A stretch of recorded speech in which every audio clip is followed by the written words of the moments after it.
Bonjour à toutes et à tous. En ce moment, la France traverse une crise politique vraiment majeure. Et il y a une question qui est sur toutes les lèvres. Le Rassemblement national est-il, oui ou non, prêt à prendre le pouvoir? C'est ce qu'on va essayer de comprendre ensemble aujourd'hui.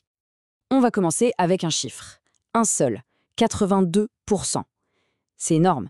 Et ça, c'est le pourcentage de Français qui, d'après un sondage tout récent, trouvent que la situation politique actuelle est un spectacle navrant. Ça plante le décor quand même.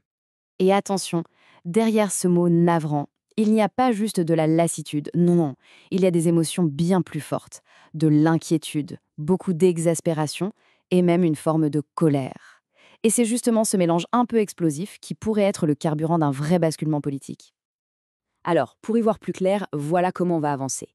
D'abord, on va regarder l'état de la République. Pourquoi on parle de crise? Ensuite, on se penchera sur les raisons de cette montée nationaliste. Puis, la grande question, sont-ils prêts à gouverner?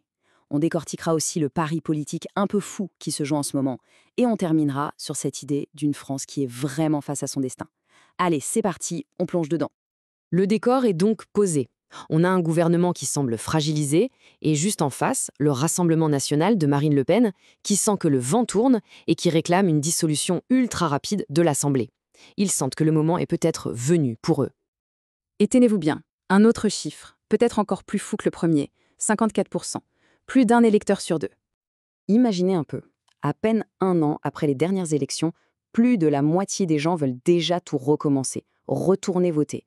C'est un signe qui ne tronque pas. Ça traduit un sentiment très profond de ne pas être entendu. Et forcément, ça ouvre une brèche énorme pour les partis d'opposition, comme le RN, qui s'y engouffrent avec plaisir. D'accord, mais alors qu'est-ce qui explique cette poussée? Pourquoi est-ce que le Rassemblement national gagne autant de terrain aussi vite? En fait, c'est une combinaison de plusieurs facteurs. D'abord, une question d'image. Face à des partis traditionnels qui se déchirent, le RN, lui, apparaît comme un bloc cohérent, uni. Ensuite, sociologiquement, c'est intéressant. Leur base électorale s'est élargie. Ils ne touchent plus seulement leur électorat historique, mais aussi les classes moyennes supérieures. Comment? En parlant à des angoisses très profondes. La crise du travail, les fins de mois difficiles, mais aussi ce qu'on appelle l'insécurité culturelle.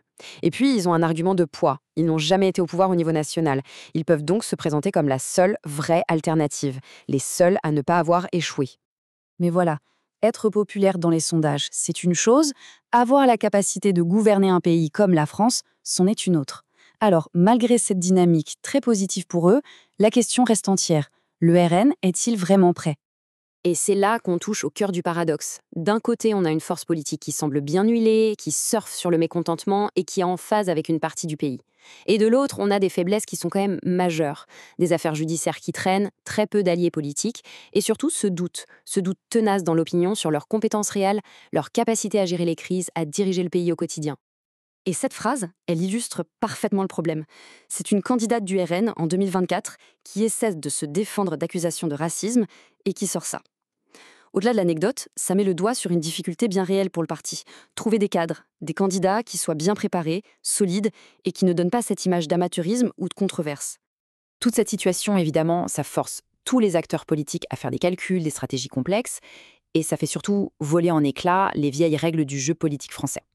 Pendant des décennies, il y avait cette sorte de pacte non dit, ce qu'on a appelé le Front républicain. C'était un réflexe. Au deuxième tour, peu importe ses convictions, on votait contre l'extrême droite pour l'empêcher d'arriver au pouvoir. C'était une sorte de digue.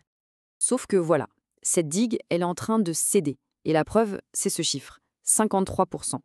C'est absolument énorme. Plus de la moitié des électeurs disent maintenant non à cette stratégie de barrage. Ils disent en gros, on ne nous y reprendra pas. Ce qui était une barrière presque infranchissable est en train de s'effondrer. Et ça, potentiellement, ça ouvre un boulevard au Rassemblement national. Du coup, face à ça, une hypothèse un peu folle commence à circuler dans les hautes sphères du pouvoir. Un calcul que certains qualifient même de diabolique de la part du président Macron. L'idée, ce serait quoi? Ce serait de laisser le RN arriver au gouvernement pour qu'ils se plantent, pour exposer leur incompétence à tout le monde, et comme ça, les discréditer pour de bon avant la prochaine élection présidentielle. Un vrai coup de poker. Et cette phrase, qu'on prête à l'entourage du président, elle résume tout. Mieux vaut Bardella à Matignon aujourd'hui que Le Pen à l'Élysée en 2027. C'est la logique du moindre mal, un pari à très, très haut risque. Ça montre bien qu'au sommet de l'État, on envisage des scénarios qui étaient encore totalement impensables il y a quelques années. Bon, on arrive au bout de cette analyse et le constat est quand même assez vertigineux.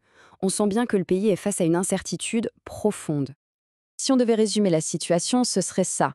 On a une opinion publique qui est à bout, un parti nationaliste qui n'a jamais été aussi proche du pouvoir, et entre les deux, toutes les anciennes barrières, les anciennes certitudes politiques qui sont en train de s'effondrer. Le résultat, c'est que la France navigue aujourd'hui en territoire complètement inconnu. Et c'est la question qui reste évidemment. L'ancien monde politique est en train de s'effondrer, c'est un fait, mais le problème, c'est qu'on ne voit pas encore très bien par quoi il va être remplacé, ce qui laisse l'une des plus grandes puissances européennes face à un avenir plus incertain que jamais.